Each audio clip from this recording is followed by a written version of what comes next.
നമസ്കാരം. കൊട്ടാരക്കര മീഡിയയിലേക്ക് സ്വാഗതം. 2 മാസത്തെ വേനലവധിക്ക് ശേഷം സ്കൂളുകൾ ഇന്ന് തുറന്നിരിക്കുകയാണ്. കൊട്ടാരക്കരയിലെ വിമലാംബിക LP സ്കൂളിലും വലിയ ആഘോഷത്തോടെയാണ് കുരുന്നുകളെ സ്കൂളിലേക്ക് വരവേറ്റത്. ഇത്തവണ ഈ സ്കൂളിലെ ഒരു കുട്ടിക്ക് പോലും പഠനോപകരണങ്ങൾ വാങ്ങേണ്ടി വന്നില്ല. കാരണം കൊട്ടാരക്കര പ്രവാസി അസോസിയേഷന്റെ നേതൃത്വത്തിൽ വിമലാംബിക സ്കൂളിലെ എല്ലാ കുട്ടികൾക്കും പഠനോപകരണങ്ങൾ വിതരണം ചെയ്തു. ഇത്തവണത്തെ അധ്യയന വർഷം ആരംഭിക്കുമ്പോൾ കുട്ടികൾക്കിത് ഇരട്ടി മധുരം കൂടിയാണ്. പരിപാടിയുടെ ഉദ്ഘാടനം നിർവഹിച്ചത് കൊട്ടാരക്കര SHO S ജയകൃഷ്ണനാണ്. ചടങ്ങിൽ മുഖ്യ അതിഥിയായി എത്തിയത് അന്തരിച്ച മുൻ മുഖ്യമന്ത്രി ഉമ്മൻചാണ്ടിയുടെ മകളും മന്ന ചാരിറ്റബിൾ സൊസൈറ്റിയുടെ മാനേജിംഗ് ട്രസ്റ്റിയുമായ മറിയ ഉമ്മനുമാണ്. ആദ്യം തന്നെ ഈ അധ്യയന വർഷത്തിലേക്ക് ഒരിക്കൽ കൂടി നിങ്ങളെ എല്ലാവരെയും സ്വാഗതം ചെയ്യുന്നു. നമ്മുടെ കഴിഞ്ഞ അധ്യയന വർഷം വളരെ മികവേറിയ ഒരു വർഷമായി നമുക്ക് മനസ്സിലാക്കാൻ സാധിച്ചിട്ടുണ്ട്. കൊട്ടാരക്കര ഉപജില്ലയിലെ 60ഓളം സ്കൂളുകളിൽ ഏറ്റവും മികവുമായി മുന്നേറുന്ന ഒരു എയ്ഡഡ് വിദ്യാലയമാണ് നമ്മുടെ സ്കൂൾ. ഈ തവണ 210ഓളം വിദ്യാർത്ഥികൾ നമുക്കിവിടെ പഠിക്കുന്നുണ്ട്. LKG, UKG 1 മുതൽ 4 വരെയുള്ള വിദ്യാർത്ഥികൾ 210ഓളം വിദ്യാർത്ഥികൾ നമുക്ക് ഇതുവരെ അഡ്മിഷൻ നേടിയിട്ടുണ്ട്. ഇനിയും അഡ്മിഷൻ എടുക്കാനായിട്ട് കാത്തു നിൽപ്പുണ്ട്. അപ്പോൾ കഴിഞ്ഞ അധ്യയന വർഷത്തെ ചുരുങ്ങിയ പ്രവർത്തനങ്ങളൊക്കെ നമ്മൾ വാർഷികത്തിൽ വിലയിരുത്തിയിട്ടുണ്ട്. 60 സ്കൂളുകളിൽ ഏറ്റവും മികവേറിയ ഒരുപാട് പ്രവർത്തനങ്ങൾ നമ്മുടെ സബ് ജില്ലാതല മത്സരങ്ങളിലെല്ലാം, അതായത് ശാസ്ത്രമേളയിൽ നമുക്ക് 2nd ഓവറോൾ ലഭിച്ചു. ഗണിതശാസ്ത്രമേളയിലും പ്രവൃത്തി പരിചയ മേളയിലും നമുക്ക് ഓവറോളുകൾ നേടാൻ സാധിച്ചു. അതോടൊപ്പം വെട്ടിക്കവല വെച്ച് നടന്ന ഉപജില്ലാ സ്കൂൾ കലോത്സവത്തിൽ നമുക്ക് ഓവറോൾ നേടാൻ സാധിച്ചു. ഇനി രക്ഷിതാക്കളോട് ഇത്രയും പേര് കൂടിയിരിക്കുമ്പോൾ നിങ്ങളോട് പറയേണ്ട കുറച്ച് കാര്യങ്ങൾ മാത്രം പറഞ്ഞുകൊണ്ട് ഞാൻ സ്വാഗതത്തിലേക്ക് കടക്കാം. നമ്മൾ രക്ഷിതാക്കൾ എപ്പോഴും കുഞ്ഞുങ്ങളെ കേൾക്കുന്നവരാകണം. കുഞ്ഞുങ്ങൾക്ക് വേണ്ടി നമ്മൾ നൽകേണ്ടത് അവർക്ക് വാങ്ങിച്ചു കൊടുക്കുന്ന സാധനങ്ങളെക്കാൾ ഉപരി നമ്മളെ തന്നെയാണ്, നമ്മളുടെ സമയമാണ്. കാരണം നമുക്ക് ചുറ്റും കേൾക്കുന്ന വാർത്തകളൊന്നും നമുക്ക് ഒരു നല്ല വാർത്തകളല്ല. നമ്മുടെ കുഞ്ഞുങ്ങൾ നമ്മുടെ വീടുകളിൽ പോലും സുരക്ഷിതരല്ല എന്ന വാർത്തകൾ നമ്മൾ ഈയിടെയായിട്ട് കേട്ടിട്ടുണ്ട്. എന്തും പറയാനുള്ള ഒരു സ്വാതന്ത്ര്യവും സ്പേസും നമ്മൾ ഉണ്ടാക്കിയെടുക്കണം. കുഞ്ഞുങ്ങൾക്ക് എപ്പോഴും ആശ്രയിക്കാവുന്ന ഏറ്റവും നല്ല സുഹൃത്തുക്കളായി മാതാപിതാക്കൾ മാറണം. ആ ഒരു കാര്യം മാത്രമാണ് എനിക്ക് നിങ്ങളോട് വ്യക്തമായി പറയാനുള്ളത്. ഇനി ഞാൻ എൻ്റെ കടമയിലേക്ക് കിടക്കുന്നു. നമ്മുടെ അധ്യക്ഷനായി എത്തിയിരിക്കുന്നത് മാനേജ്മെന്റ് പ്രതിനിധി ഫാദർ വിജിൽ രാജാണ്. നമ്മുടെ മാനേജർ റവറൻ ഡോക്ടർ ക്രിസ്റ്റി ജോസഫാണ്. അദ്ദേഹം ഈ വർഷം നമുക്ക് നമ്മുടെ ഭൗതിക സാഹചര്യങ്ങളെല്ലാം മെച്ചപ്പെടുത്താൻ ഒരുപാട് കാര്യങ്ങൾ ചെയ്തു. നിങ്ങൾ കണ്ടോ, നമ്മുടെ ഹാളൊക്കെ ടൈലിട്ട് തന്നു. നമുക്ക് ഇങ്ങനെ ഒരു ഓഡിറ്റോറിയം ഉണ്ടായി. ഇവിടെ ഒരു പെർമനന്റ് ആയിട്ടുള്ള സ്റ്റേജ് ഉണ്ടായി. താഴെ നമുക്ക് പുതിയ ബാത്റൂം ഒക്കെ ഉണ്ടാക്കി. അങ്ങനെ ഒരുപാട് പ്രവർത്തനങ്ങൾ ഈ വെക്കേഷൻ കാലത്ത് നമുക്ക് മാനേജ്മെന്റ് ചെയ്തു തന്നു. അപ്പോൾ നമ്മുടെ ഭൗതിക സാഹചര്യങ്ങളെല്ലാം മെച്ചപ്പെടുത്താൻ സഹായിച്ച ഞങ്ങളുടെ മാനേജറോടുള്ള നന്ദി ഈ തരുണത്തിൽ അർപ്പിക്കുന്നതോടൊപ്പം ഇപ്പോൾ മാനേജ്മെന്റ് പ്രതിനിധിയായി ഈ സമ്മേളനത്തിന്റെ അധ്യക്ഷനായി എത്തിയിരിക്കുന്ന റവറൻഡ് ഫാദർ വിജിൽ രാജിനെ ഈ പ്രവേശനോത്സവ വേദിയിലേക്ക് സ്വാഗതം ചെയ്യുന്നു. നമ്മുടെ പ്രവേശനോത്സവം ഉദ്ഘാടനം ചെയ്യാനായിട്ട് എത്തിച്ചേർന്നിരിക്കുന്നത് കൊട്ടാരക്കര പോലീസ് സ്റ്റേഷനിലെ SHO ശ്രീ ജയകൃഷ്ണൻ സാറാണ്. വളരെ തിരക്കുകളുള്ള സമയമാണ്. എങ്കിലും നമ്മുടെ പ്രവാസി അസോസിയേഷൻ വിളിച്ചത് പ്രകാരം വളരെ സ്നേഹത്തോടെ സമ്മതിച്ച് എല്ലാ തിരക്കുകളും മാറ്റി ഞങ്ങൾക്ക് വേണ്ടി ഇവിടെ എത്തിച്ചേർന്ന SHO ശ്രീ ജയകൃഷ്ണൻ സാറിന് ഞങ്ങൾ വിമലാംബിക കുടുംബത്തിന്റെ സ്നേഹത്തോടെയുള്ള സ്വാഗതം ആശംസിക്കുന്നു. മുഖ്യ പ്രഭാഷണം നടത്തുന്നത് ഡോക്ടർ മറിയ ഉമ്മൻ. കേരളം കണ്ട ഏറ്റവും ജനകീയനായ മുഖ്യമന്ത്രി യശസ്വരീനായ ഉമ്മൻചാണ്ടി സാറിന്റെ മകളാണ്. സാമൂഹ്യ പ്രവർത്തകയാണ്. മന്ന ചാരിറ്റബിൾ സൊസൈറ്റിയുടെ മാനേജിംഗ് ട്രസ്റ്റി കൂടിയാണ്. നിരവധി ചാരിറ്റി പ്രവർത്തനങ്ങളിൽ ഏർപ്പെട്ടിരിക്കുന്നു.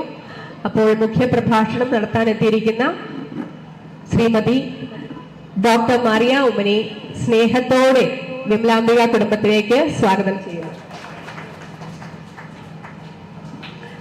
ഞാൻ ഫേസ്ബുക്കിലെ ഒരു ഗ്രൂപ്പിലേക്ക് ഒരു റിക്വസ്റ്റ് അയച്ചു. നമ്മുടെ കുഞ്ഞുങ്ങളെല്ലാവരും, എല്ലാ മാതാപിതാക്കളും ഒരുപാട് പ്രയാസപ്പെടുന്ന ഒരു സമയമാണ് നമ്മുടെ സ്കൂൾ തുറപ്പെന്ന് പറയുന്നത്, അല്ലേ? അപ്പോൾ ഒന്നിൽ കൂടുതൽ മക്കളുള്ളവരൊക്കെ ഒരുപാട് സാധനങ്ങൾ വാങ്ങാനായിട്ട് കഷ്ടപ്പെടുന്നു. നമ്മുടെ സാധാരണക്കാട് പഠിക്കുന്ന വിദ്യാലയമാണ്, പൊതുവിദ്യാലയമാണ്. അപ്പോൾ ഒരു റിക്വസ്റ്റ് അയച്ചതിനെ വളരെ പോസിറ്റീവായി പ്രതികരിച്ച Shri Alex Kottarakkara, Saudi Riyadh Malayali അസോസിയേഷന്റെ ചെയർമാനാണ്. അദ്ദേഹം എന്തൊക്കെ വേണം എന്ന് ചോദിച്ചപ്പോൾ ഞാനൊരു ലിസ്റ്റ് അങ്ങ് ഇട്ടുകൊടുത്തു. അതെല്ലാം വളരെ സന്തോഷത്തോടെ സമ്മതിച്ചുകൊണ്ട് അവരുടെ പ്രവാസി മലയാളി അസോസിയേഷനിലെ മുഴുവൻ പേരും അതിൽ ഭാഗവാഹക്കാകുകയും അതിലേക്ക് സഹായങ്ങൾ നൽകുകയും അത് പ്രകാരം 3 ദിവസങ്ങൾക്ക് മുമ്പേ എല്ലാ സാധനങ്ങളും ഇവിടെ എത്തിച്ചേർന്നു. ബാഗ്, കുട, വാട്ടർ ബോട്ടിൽ, 5 നോട്ട്ബുക്കുകൾ, 10 പെൻസിൽ, ഒരു ക്രയോൺ, ഷൂസ്, ഇത്രയും സാധനങ്ങൾ നിങ്ങൾക്കായി ഒരുങ്ങി അവിടെ ഇരിപ്പുണ്ട്. അതും നമ്മുടെ LKG മുതൽ 4ാം ക്ലാസ് വരെയുള്ള 210 കുഞ്ഞുങ്ങൾക്കും വേണ്ടിയുള്ള സാധനങ്ങൾ. ആദ്യമായി പ്രവേശനം നേടുന്നവർക്കാണ് നമ്മൾ സാധാരണ പ്രവേശനോത്സവത്തിന് സമ്മാനങ്ങൾ നൽകുന്നത്. ഇപ്പോൾ മുഴുവൻ കുട്ടികൾക്കും നൽകാൻ കഴിയുന്നു എന്നുള്ള ഒരു സന്തോഷം, അതിന്റെ എല്ലാം കാരണക്കാരനായ ശ്രീ അലക്സ് കൊട്ടാരക്കരയ്ക്ക്. അതോടൊപ്പം മറ്റൊരു കാര്യം കൂടിയുണ്ട്. ഇവിടെ സ്റ്റേജ് ഒക്കെ ആയി. അപ്പോൾ ഇന്നലെ വന്നപ്പോൾ ഞാൻ കാണിച്ചു, ഇവിടെ ഒരു സ്റ്റേജ് ആയി. അപ്പോൾ നിങ്ങളുടെ പ്രവാസി മലയാളി അസോസിയേഷന്റെ വകയായിട്ട് ഞങ്ങൾക്കൊരു പോഡിയം തരണമെന്ന് പറഞ്ഞു.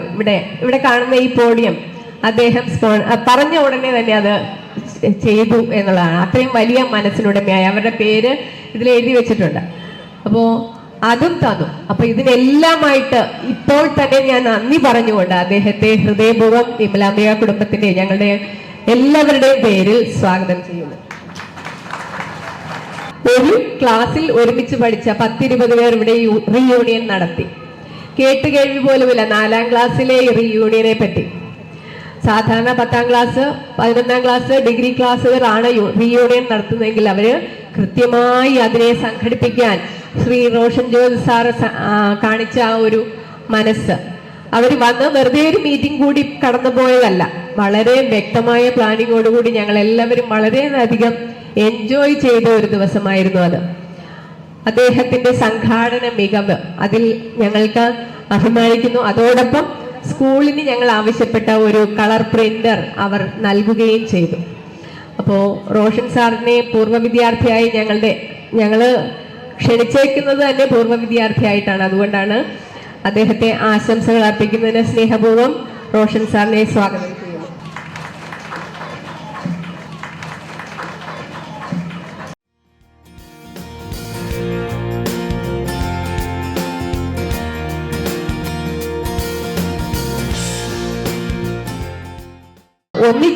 ഒന്നായിട്ട് വേണം നമ്മൾ ഏറ്റവും മികവിലേക്ക്, കഴിഞ്ഞ വർഷത്തേക്കാൾ ഉപരിയായി ഏറ്റവും മികവിലേക്ക് മുന്നേറാനായിട്ട്. അപ്പോൾ നമുക്ക് രക്ഷിതാക്കളും കുഞ്ഞുങ്ങളും അധ്യാപകരും നാട്ടുകാരും എല്ലാവരും കൂടി ചേർന്ന് ഒന്നാവാനായിട്ട് 2025-26 എന്ന അധ്യയന വർഷം സമഗ്ര ഗുണമേന്മ വർഷമായിട്ടാണ് നമ്മുടെ വിദ്യാഭ്യാസ വകുപ്പ് ആചരിക്കുന്നത്. നമുക്ക് എല്ലാ കുഞ്ഞുങ്ങളുടെയും സമഗ്ര ഗുണമേന്മയ്ക്ക് വേണ്ടി ഒന്നാവാം. ഇവിടെ കൂടിയിരിക്കുന്ന ഓരോരുത്തർക്കും, ഓരോ വ്യക്തികൾക്കും ഹൃദ്യമായ സ്വാഗതം ആശംസിച്ചുകൊണ്ട് എന്റെ വാക്കുകൾ നിർത്തുന്നു. നന്ദി, നമസ്കാരം. ഏറ്റവും പ്രിയപ്പെട്ട അധ്യാപകരെ, അനധ്യാപകരെ, ഇന്നിവിടെ എത്തിയിരിക്കുന്ന രക്ഷകർത്താക്കൾ, പ്രിയപ്പെട്ട കുട്ടികളെ, ഏറെ സന്തോഷത്തോടു കൂടിയാണ് ഈ പരിപാടിയിൽ പങ്കെടുക്കുന്നത്. അതിനുള്ള പ്രധാന കാരണം പ്രവാസി അസോസിയേഷൻ നടന്നു വരുന്നത്. നിങ്ങൾക്കെല്ലാം അറിയാം, പ്രവാസികൾ എന്ന് പറഞ്ഞു കഴിഞ്ഞാൽ നമ്മുടെ നാട്ടിന് വെളിയിൽ പോയി അവിടെ കിടന്ന് കഷ്ടപ്പെട്ട് ജോലി ചെയ്യുന്ന ആൾക്കാർ. അവർ നാട്ടിൽ വരുന്നത് ഫാമിലിയോട് കൂടെ കുറെ സമയം സ്പെൻഡ് ചെയ്യാനും ഒന്ന് എൻജോയ് ചെയ്യാനും ഒക്കെയാണ്. അവര് ഒരു സ്കൂൾ കണ്ടുപിടിച്ച് അവിടെ ഇത്തരത്തിലൊരു പരിപാടി നടത്തി എന്ന് പറയുന്നത് തന്നെ വലിയ കാര്യമാണ്. ഇവിടുത്തെ 250 കുട്ടികൾക്കും അവര് പഠനോപകരണങ്ങൾ വിതരണം ചെയ്യുന്നതാണ്. അതിന്റെ പിന്നിൽ പ്രവർത്തിച്ച എല്ലാവർക്കും ആദ്യമേ തന്നെ എന്റെ നന്ദി കടപ്പാട് അറിയിക്കുകയാണ്. ഈ പരിപാടിയിൽ പങ്കെടുത്തതിലുള്ള സന്തോഷവും അറിയിക്കുകയാണ്. നിങ്ങൾ ഓരോരുത്തരും അവരെ ഒരു കൈയടിയോടുകൂടി ആ ഒരു പരിപാടിയെ വീഴ്ത്തുന്നു. കാരണം രണ്ടാമത്തെ കാര്യം, നമ്മുടെ എഡ്യൂക്കേഷൻ സെക്ടറിൽ പൊതുവിദ്യാലയങ്ങളും എയ്ഡഡ് സ്കൂളുകളും ഒക്കെയാണ് ആക്ച്വലി. ഞാൻ എയ്ഡഡ് സ്കൂളിൽ പഠിച്ചതാണ്. ഇപ്പം പൊതുവിദ്യാഭ്യാസത്തിന്റെ ഒരു ഇത് നോക്കിയാൽ എയ്ഡഡ് സ്കൂളും പൊതുവിദ്യാലയവും ഒക്കെ കുട്ടികളുടെ എണ്ണം കുറവാണ് താരതമ്യേന. ടീച്ചർമാർ കിടന്നോടുകയാണ്. ടീച്ചേഴ്സിന് അറിയാം അവരുടെ പ്രൊട്ടക്ഷനുമായിട്ട് ബന്ധപ്പെട്ടവർ ഓടുകയാണ്. നമ്മുടെ കാരണം പൊതുവിദ്യാലയങ്ങളിലേക്കുള്ള കുട്ടികളുടെ എണ്ണം കുറവാണ്. പക്ഷെ പൊതുവിദ്യാലയത്തിൽ പഠിക്കുന്ന കുട്ടികൾക്ക് നമ്മൾ നോക്കിക്കഴിഞ്ഞാൽ അവർക്ക് ഒരു മാനുഷിക മുഖമുണ്ടെന്ന് കാണാൻ. അവര് ഏത് ജോലിക്ക് ചെന്നാലും എയ്ഡഡ് സ്കൂളിലോ പൊതുവിദ്യാലയത്തിലോ ഒക്കെ പഠിക്കുന്ന കുട്ടികളാണെങ്കിൽ മികച്ച ഒരു എമ്പതി അവർ ക്രിയേറ്റ് ചെയ്യാൻ സാധിക്കുന്നുണ്ട് അവിടെ അത് പഠിക്കുന്നത്. അതുകൊണ്ട് തന്നെ ഇന്നിവിടെ എത്തിയിരിക്കുന്ന എല്ലാ രക്ഷകർത്താക്കളും നിങ്ങളെല്ലാം ഭാഗ്യവാന്മാരാണ്. ഈ സ്കൂളിൽ എത്തുകയും ഇവിടുത്തെ സാധാരണക്കാരായ കുട്ടികളോടൊപ്പം നമ്മുടെ കുട്ടിയും പഠിക്കുക എന്നുള്ളതാണ് ഇവിടുത്തെ ഏറ്റവും പ്രധാനം. അപ്പം അത്തരത്തിൽ പഠിക്കാൻ സാധിച്ചത് ഈ പ്രവേശനോത്സവത്തിൽ നിങ്ങൾ ഓരോരുത്തരും ഭാഗ്യവാന്മാരായിട്ടുള്ള അച്ഛനും അമ്മയുമാണ് എന്നാണ് എനിക്ക് ആദ്യമേ തന്നെ പറയാനുള്ളത്. ഞാൻ ദീർഘിപ്പിക്കുന്നില്ല. ഒന്ന് രണ്ട് കാര്യം കൂടെ. കാരണം സ്വാഗതം പറഞ്ഞ ടീച്ചർ പറഞ്ഞ ഒരു കാര്യമുണ്ട്. നിങ്ങൾ കുട്ടികളെ രക്ഷകർത്താക്കൾ കുട്ടികളെ ഒന്ന് ശ്രദ്ധിക്കണം, വീട്ടിൽ വരുമ്പോൾ അവരോട് സംസാരിക്കണം എന്നൊക്കെ. ആക്ച്വലി സ്കൂളിൽ നിന്ന് നമുക്ക് കിട്ടുന്നത് 1/4, അതായത് ഒരു ഭാഗം മാത്രമാണ് നമ്മൾ സ്കൂളിൽ നിന്ന് പഠിക്കുന്നതെന്നാണ് പറയുന്നത്. ബാക്കി ഒരു ഭാഗം നമ്മൾ വീട്ടിൽ നിന്നാണ് പഠിക്കുന്നത്. വീട്ടിൽ അച്ഛനും അമ്മയൊക്കെ എങ്ങനെയാണ് നമ്മുടെ അടുത്ത് പെരുമാറുന്നത്, നമ്മുടെ വീടുകളിൽ എങ്ങനെയാണ് നമ്മൾ പെരുമാറുന്നതെന്നാണ് കുട്ടികൾ അത് മനസ്സിലാക്കിയ ആ ഒരു ഭാഗം സ്കൂളിൽ വീട്ടിൽ നിന്നാണ്. പിന്നെ ഒരു ഭാഗം നമ്മൾ മനസ്സിലാക്കുന്നത് പ്രകൃതിയിൽ നിന്നാണെന്ന് പറയുന്നത്. പിന്നെ ഒരു ഭാഗം സമൂഹത്തിൽ നിന്ന്. അപ്പം ഈ വീട് ഒരു പ്രധാനപ്പെട്ട ഘടകമാണ്. വീട്ടിലുണ്ടാകുന്ന പല പ്രശ്നങ്ങളുമാണ് കുട്ടികളിൽ സ്വഭാവ വൈകല്യവും അങ്ങനെയുള്ള കാര്യങ്ങളിലേക്കും ഒക്കെ പോകുന്നത്. കാരണം പോലീസ് സ്റ്റേഷനിലായതുകൊണ്ട് ഞങ്ങൾക്കറിയാം, ഞങ്ങൾക്ക് വരുന്ന കേസുകളിൽ ഒരു 90% കേസുകൾ നോക്കിയാൽ ബ്രോക്കൺ ഫാമിലീസിന്റെ പ്രശ്നമാണ്. അച്ഛനും അമ്മയും രണ്ടായിട്ട് നിൽക്കുന്നു, അല്ലെങ്കിൽ വീട്ടിൽ എന്തെങ്കിലുമൊക്കെ പ്രശ്നങ്ങൾ ഉണ്ടാക്കുന്നു. അങ്ങനെ വീടുകളിൽ ഉണ്ടാകുന്ന പ്രശ്നങ്ങളാണ് പലപ്പോഴും കുട്ടികളെ ആ ഒരു നല്ല രീതിയിലേക്ക് കൊണ്ടുവരും. അതുകൊണ്ട് വീട് എന്ന് പറയുന്നത് ടീച്ചർ പറഞ്ഞ പോലെ വീട്ടില് രക്ഷകർത്താക്കൾ കണ്ടു ആണ് കുട്ടികൾ പഠിക്കുന്നത് എന്നുള്ളതുകൊണ്ട് നമ്മുടെ വീട്ടിലെ സമാധാന അന്തരീക്ഷവും നിങ്ങൾ കുട്ടികളെ ട്രീറ്റ് ചെയ്യുന്ന രീതിയും ഒക്കെ അത് മനോഹരമായാൽ തന്നെ കുട്ടികൾ നല്ല രീതിയിൽ വളർന്നു വരും എന്നുള്ളതിൽ യാതൊരു സംശയവുമില്ല. അപ്പോൾ കൂടുതലായിട്ട് ഞാൻ ധരിപ്പിക്കുന്ന ഈ പ്രവേശനോത്സവത്തിൽ പങ്കെടുത്തുള്ള സന്തോഷം ഒരിക്കൽ കൂടി പങ്കുവച്ചു. മാഡത്തിന് ചങ്ങനാശ്ശേരി ഒരു പ്രോഗ്രാമിൽ പങ്കെടുക്കണം എന്നുള്ളതുകൊണ്ട് ധൃതിയിലാണ്. അതുകൊണ്ട് കൂടുതൽ ദീർഘിപ്പിക്കുന്നില്ല. ഈ പ്രവേശനോത്സവം നിങ്ങളുടെ എല്ലാ അനുമതികളോടെ ഉദ്ഘാടനം ചെയ്തായ വേദിയിലിരിക്കുന്ന വിശിഷ്ടാതിഥികളെ, എത്രയും പ്രിയപ്പെട്ട അധ്യാപകരെ, അനധ്യാപകരെ, മാതാപിതാക്കളെ, ഏറ്റവും പ്രിയം നിറഞ്ഞ കുഞ്ഞുമക്കളെ, നിങ്ങളുടെ ഈ പ്രാവശ്യത്തെ മോട്ടോ എന്താണ്? ഒന്നിച്ചെന്നാൽ ശബ്ദം പോലല്ല. രാവിലെ ഒന്നും കഴിച്ചില്ലേ നിങ്ങൾ? ഒന്നിച്ചൊന്നായി ഉണ്ടാവോ? ഒന്ന് ഉറക്കെ പറഞ്ഞേ. ഒന്നിച്ചൊന്നായി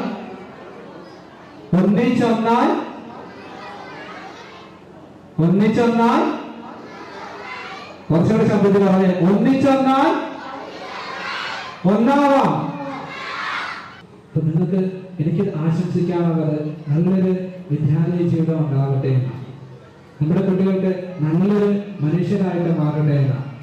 ഒത്തിരി അറിവുകൾ കിട്ടുന്നതോടൊപ്പം നല്ല വ്യക്തികളായിട്ട് രൂപാന്തരപ്പെടുകയും അങ്ങനെ സമൂഹത്തിൽ ഒത്തിരി നന്മ ഉണ്ടാവുകയും ചെയ്യുന്ന വ്യക്തികളായിട്ട് മാറുമ്പോഴാണ് വിദ്യാഭ്യാസത്തിന് യഥാർത്ഥത്തിൽ അടിത്തറയുണ്ടാകുന്നത്. അല്ലാതെ പഠനം മാത്രമാണ് പഠിച്ചോ എന്ന് പറഞ്ഞുകൊണ്ട് അയച്ചിരുന്ന കുട്ടികളുടെ ജീവിതത്തിന് ഒന്നുമില്ലാതായി പോകുന്ന കാഴ്ചകളൊക്കെ ഞാൻ കണ്ടിട്ടുണ്ട്. പഠനത്തോടൊപ്പം അവരുടെ ജീവിതത്തിൽ അവർക്ക് ഉണ്ടാവേണ്ടത് സോഷ്യൽ സ്കിൽസ് ഉണ്ടാവണം. അവരുടെ സാമൂഹ്യമായിട്ട് മറ്റുള്ളവരോട് എങ്ങനെ സംസാരിക്കണം, എങ്ങനെ പെരുമാറണമെന്ന് പഠിക്കണം. അങ്ങനെയൊക്കെയുള്ള നല്ല മൂല്യങ്ങളുള്ള നല്ലൊരു തലമുറയെ വാർത്തെടുക്കാനായിട്ട് ഈ സ്കൂളിന് സാധിക്കട്ടെ എന്ന് ആശംസിക്കുന്നു. അതോടൊപ്പം ഇന്നത്തെ വളരെ പ്രത്യേകമായിട്ട് നിങ്ങൾക്ക് വേണ്ടിയിട്ട് പഠനോപകരണങ്ങളും എല്ലാം സാമഗ്രികളും ഒക്കെ നൽകുന്ന പ്രിയപ്പെട്ട നമ്മുടെ അലക്സ് കൊട്ടാരക്കരി അവരുടെ ഫൗണ്ടേഷനും ഒത്തിരി ടീച്ചർ നന്ദി പറഞ്ഞു. അവർ കാണിക്കുന്ന സന്മനസ് ഇതുപോലെ നിങ്ങളുടെ ജീവിതത്തിൽ ഉയർച്ചയിലേക്കുള്ള പടവുകളിലേക്ക് നിങ്ങളെ നയിക്കട്ടെ എന്നും അതുപോലെ ഈ ഒരു അസോസിയേഷൻ ഒത്തിരിയേറെ നന്മകൾ ഉണ്ടാവട്ടെ എന്നും ആശംസിക്കുന്നു. ഇതുപോലെ ഈ വേദിയിലിരിക്കുന്ന ഇന്ന് നിങ്ങളെ കാണാനായിട്ട് വന്ന നിങ്ങളുടെ ഈ പ്രിയപ്പെട്ടവർക്കൊക്കെ ഒത്തിരിയേറെ ആശംസകളും നന്ദികളും അറിയിക്കുന്നു. മാനേജ്മെന്റ് പ്രതിനിധിയായിട്ടാണ് ഞാൻ വന്നിരിക്കുക. അച്ഛന് കുറേ മറ്റു പ്രോഗ്രാംസ് ഉള്ളതുകൊണ്ട് എത്താനായിട്ട് സാധിച്ചിട്ടില്ല. അപ്പോൾ മാനേജ്മെന്റിന്റെ ഭാഗത്തു നിന്നുള്ള എല്ലാവിധ പ്രാർത്ഥനകളും ആശംസകളും നിങ്ങൾക്ക് നേരുന്നു. കുട്ടികളെ നല്ലൊരു വർഷം, നല്ലൊരു ദിനവും നല്ലൊരു സ്കൂൾ ജീവിതമൊക്കെ നിങ്ങൾക്ക് ആശംസിക്കുന്നു. നന്ദി. വളരെ സന്തോഷത്തോടുകൂടിയാണ് ഞാൻ ഇവിടെ നിൽക്കുന്നത്. എല്ലാവരും ക്ലാസ്സിലൊക്കെ പോകാൻ റെഡിയായിട്ടിരിക്കുവാന്ന് തോന്നുന്നു. എല്ലാവരും പുതിയ വർഷത്തിൽ പുതിയ കുട്ടികൾ വന്നിട്ടുണ്ട്, പഴയ സീനിയേഴ്സ് ആയിട്ടുണ്ട്, പുതിയ എൻട്രി ഉണ്ട്. എല്ലാവരും ക്ലാസ്സിൽ പോകാനായിട്ടുള്ള തിരക്കിലാണ്. നാളത്തെ ക്ലാസ് ഉള്ളത്. ഞാൻ ഒരുപാട് എനിക്ക് തന്നിരിക്കുന്ന എൻ്റെ റോൾ മുഖ്യ പ്രഭാഷണമാണ്. പേടിക്കേണ്ട, മുഖ്യ പ്രഭാഷണം എന്ന് കേൾക്കുമ്പോൾ ഒരുപാട് നേരം പ്രസംഗിക്കും അങ്ങനെയൊന്നും ഞാനും സ്കൂളിലൊക്കെ പോയിരിക്കുമ്പോൾ എൻ്റെ മീറ്റിങ്ങിലേക്ക് പോയിരിക്കുമ്പോൾ ഒരുപാട് പ്രസംഗങ്ങൾ വരുമ്പോൾ അയ്യോ എന്തൊരു ബോറായിരിക്കും, എങ്ങനെയെങ്കിലും ഇത് തീർന്നാൽ മതി. അതുകൊണ്ട് എനിക്കതറിയാവുന്നതുകൊണ്ട് ഞാൻ അധികം നേരം പ്രസംഗിക്കത്തില്ല. ജസ്റ്റ് ചെറിയ 1-2 കാര്യങ്ങൾ മാത്രം പറയാനാണ് ആഗ്രഹിക്കുന്നത്. നിങ്ങളെല്ലാവരും സ്കൂളിലേക്കല്ലേ വന്നത്? എന്തിനാണ് സ്കൂളിലേക്ക് വന്നത്? പഠിക്കുന്നതുകൊണ്ട് എന്താ കിട്ടുന്നത്? അറിവ്, നോളജാണ് നമുക്ക് കിട്ടുന്നത്. നോളജ് കിട്ടുന്നത് നമ്മുടെ പേരൻസ് നമ്മൾ കഷ്ടപ്പെട്ട് പഠിപ്പിക്കുന്നു, ടീച്ചേഴ്സ് നമ്മളെ കഷ്ടപ്പെട്ട് പഠിപ്പിക്കുന്നു, നമ്മൾ കഷ്ടപ്പെട്ട് പഠിക്കുന്നു. ഇതൊക്കെ ചെയ്യുമ്പോൾ നമുക്ക് എന്താ കിട്ടുന്നത്? നോളജ്. ഈ നോളജ് നമ്മൾ എന്തിനാണ് എടുക്കുന്നത്? നോളജ് എടുത്തത് കൊണ്ട് നമ്മൾ പഠിച്ച് മിടുക്കരായി ജോലി കിട്ടി നമുക്ക് നമ്മുടെ ലൈഫ് ബെറ്റർ ആകാൻ. ഇന്നിപ്പം നിങ്ങളുടെ ഒരു ജീവിതമുണ്ട്, ജീവിത സാഹചര്യമുണ്ട്, ലൈഫ് സ്റ്റാൻഡേർഡുണ്ട്. അതിൽ നിന്ന് നമുക്ക് കുറച്ചുകൂടെ ബെറ്ററായിട്ട് ജീവിക്കാൻ, അതുപോലെ തന്നെ നമ്മുടെ പേരൻസിനെ നോക്കാൻ, നമ്മുടെ ഫാമിലി നോക്കാൻ, ഇതൊക്കെയാണ് നമ്മൾ നോളജ് അക്വയർ ചെയ്യുന്നത് കൊണ്ട്, നോളജ് നമുക്ക് അറിവ് കിട്ടിയിട്ട് നമ്മൾ ചെയ്യാൻ ഉദ്ദേശിക്കുന്നത്. പക്ഷേ ഇന്നിപ്പോൾ നാം ചുറ്റും നോക്കുമ്പോഴെല്ലാവരും ഇതുപോലെ അറിവ് കിട്ടാൻ ഒരുപാട് പഠിക്കുന്നുണ്ട്. എല്ലാവരും ഭയങ്കര പഠിത്തത്തിൽ മുൻപന്തിയിലാണ്, ഒരുപാട് അറിവ് കിട്ടുന്നുണ്ട്. പക്ഷേ ഈ അറിവ് യഥാർത്ഥമായി നമുക്ക് ഉപയോഗപ്പെടുത്താൻ സാധിക്കുന്നുണ്ടോ? നമുക്ക് ഈ അറിവെന്ന് പറഞ്ഞ നോളജ് ഒരു കളക്ഷൻ ഓഫ് ഡേറ്റ മാത്രമാണ്. കുറേ കാര്യങ്ങൾ അറിയുന്നതാണ്. പക്ഷേ ഈ അറിവിനെ നമുക്ക് മറ്റൊരാൾക്ക് അല്ലെങ്കിൽ മറ്റൊരു ഹ്യൂമൻ ബീയിങ്ങിന് അല്ലെങ്കിൽ മറ്റൊരു മനുഷ്യരാശിക്ക് വേണ്ടി ഉപയോഗിക്കാൻ പറ്റുമ്പോൾ മാത്രമേ ആ അറിവിനൊരു ഫലപ്രാപ്തിയിൽ എത്തുന്നുള്ളൂ. ശ്രീ ഫ്രാൻസിസ് ബേക്കൺ വളരെ പ്രശസ്തനായ ഒരു വ്യക്തിയാണ്. അദ്ദേഹം പറഞ്ഞിരിക്കുന്നത് അറിവാണ് ശക്തി. അറിവ് ശക്തിയാണ്. നമുക്ക് കിട്ടുന്ന ഏറ്റവും വലിയ ശക്തി അറിവാണ്. അത് വെച്ചാണ് നമ്മുടെ കുടുംബം കംപ്ലീറ്റ് നമ്മൾ ഉണ്ടാക്കുന്നത്. പക്ഷേ ഗൗതം ബുദ്ധൻ ഒരിക്കൽ പറഞ്ഞിട്ടുണ്ട്, ജ്ഞാനം എല്ലാ ഗുണങ്ങളിലും ഏറ്റവും വലുത് ജ്ഞാനമാണ്. അതാണ് ഞാൻ നേരത്തെ പറഞ്ഞത്. അറിവ് ശക്തിയാണെങ്കിലും നമുക്ക് അത് ജ്ഞാനമായി മാറുമ്പോഴേ അത് ഏറ്റവും ശക്തമത്താവുള്ളൂ. അതെങ്ങനെ എന്ത് ചെയ്യുമ്പോഴാണ് ജ്ഞാനമായി മാറുന്നത്? നമുക്ക് കിട്ടുന്ന ഈ അറിവിനെ മറ്റൊരാൾക്ക് വേണ്ടി ഉപയോഗിക്കാൻ സാധിക്കുമ്പോൾ അപ്പോഴാണ് നമുക്ക് ജ്ഞാനമാക്കി മാറ്റുകയും നമുക്ക് ഇതിന് കൊണ്ടൊരു ഗുണമുണ്ടാകുകയും ചെയ്യുന്നത്. എന്തായാലും ഇവിടെ ഇങ്ങനെ വന്ന ഈ ഒരു പരിപാടിയിൽ പങ്കെടുക്കാൻ സാധിച്ചതിൽ വളരെയേറെ സന്തോഷമുണ്ട്. എന്നെ ഇങ്ങോട്ട് ക്ഷണിച്ച ഈ പ്രവാസി അസോസിയേഷനോടുമുള്ള എല്ലാ നന്ദി അറിയിക്കുന്നു. എനിക്കിവിടെ വരാൻ അനുവാദം തന്ന സ്കൂൾ മാനേജ്മെൻറ്റിനോടും നന്ദി അറിയിക്കുന്നു. എല്ലാ കുഞ്ഞുങ്ങൾക്കും എല്ലാവിധ ആശംസകളും നേരുന്നു. നേരത്തെ പറഞ്ഞതുപോലെ നാം പഠിക്കുന്ന നമുക്ക് കിട്ടുന്ന അറിവ് മറ്റൊരാൾക്ക് വേണ്ടി എങ്ങനെ ഉപയോഗിക്കാം എന്ന് നമ്മൾ പഠിക്കണം. അത് ടീച്ചേഴ്സും ആ ഒരു കാര്യം കുട്ടികളിലേക്ക് പകർന്നു കൊടുക്കാൻ ശ്രമിക്കണം. അങ്ങനെ നിങ്ങൾക്ക് എല്ലാവർക്കും എല്ലാവിധ ആശംസകളും നേർന്നുകൊണ്ട് നിർത്തുന്നു. നന്ദി, നമസ്കാരം. എന്ത് പറയണമെന്ന് എനിക്കറിയില്ല. നിങ്ങളുടെ മുഖം കാണുമ്പോൾ, കുഞ്ഞുങ്ങളുടെ ചിരിയും മാതാപിതാക്കളുടെ സന്തോഷവും കാണുമ്പോൾ ഇത് തന്നെയാണ് ഞങ്ങൾ ആഗ്രഹിച്ചത്. ഈ ഒരു സന്തോഷം മാത്രമേ ഞങ്ങൾ ആഗ്രഹിച്ചുള്ളൂ. കാരണം എനിക്ക് ഒരു മെസ്സേജ് ഇവിടുത്തെ പ്രിൻസിപ്പൽ എനിക്ക് അയച്ചു തരുമ്പോൾ സാധാരണ ഒരു മെസ്സേജ് പോലെയാണ്. ഞാനത് വേണമെങ്കിൽ അത് നിരസിക്കാമായിരുന്നു. പക്ഷേ എന്തോ എന്നിലൂടെ ദൈവം പ്രവർത്തിച്ചു എന്ന് മാത്രമേ പറഞ്ഞാൽ മതി. അത് ഞാൻ ഏറ്റെടുക്കുകയും ഞാനത് എൻ്റെ കമ്മിറ്റിയിൽ അവതരിപ്പിക്കുകയും അവർ ഒന്നടങ്കം അത് ചെയ്യാമെന്ന് പറയുകയും അതോടൊപ്പം ഞങ്ങളുടെ മെമ്പർമാരുള്ള ഏകദേശം 130ഓളം പേര് അടങ്ങുന്ന മെമ്പർമാരാണ്. അവരോരോരുത്തരും തന്ന സംഭാവനയുടെ ഭാഗമാണ് ഞങ്ങൾക്ക് ഇന്ന് ഇവിടെ ഈ 210 പിള്ളേർക്കും പഠനോപകരണങ്ങൾ വിതരണം ചെയ്യാനായിട്ട് സാധിച്ചത്. അന്ന് ഞാൻ ആ മെസ്സേജ് വെറും ഒരു മെസ്സേജായിട്ട് നിരസിച്ചിരുന്നെങ്കിൽ ഇന്ന് എനിക്കിവിടെ നിൽക്കാൻ സാധിക്കില്ലായിരുന്നു, നിങ്ങളുടെ ചിരി കാണാനായിട്ട് സാധിക്കില്ലായിരുന്നു. എന്തായാലും വളരെയധികം സന്തോഷമുണ്ട്. ഞാൻ ദീർഘിപ്പിച്ച് പോകുന്നില്ല. ഇവിടെ നമ്മുടെ പ്രിയപ്പെട്ട സ്വാഗതം പറഞ്ഞ നിങ്ങളുടെ കൃഷി പറഞ്ഞതുപോലെയും നമ്മുടെ ഇവിടുത്തെ പോലീസ് അങ്കിൾ പറഞ്ഞതുപോലെയും നമ്മുടെ മറിയ ചേച്ചി പറഞ്ഞതുപോലെയും നമ്മുടെ അച്ഛൻ പറഞ്ഞതുപോലെയും നിങ്ങൾ പഠിച്ച് വളർന്ന് വലിയ ആൾക്കാർ വലിയ സമൂഹത്തിനും എല്ലാവർക്കും പ്രയോജനമുള്ളവരായി തീരട്ടെ എന്ന് ആശംസിച്ചുകൊണ്ട് എല്ലാവർക്കും നല്ലൊരു ഭാവി നേർന്നുകൊണ്ട് നിർത്തുന്നു. നന്ദി, നമസ്കാരം. കൊട്ടാരക്കര പ്രവാസി അസോസിയേഷന്റെ എല്ലാവരുടെ പേരിലുള്ള നന്ദി ഈ സ്നേഹ സമയത്ത് അറിയിച്ചു കൊള്ളുന്നു.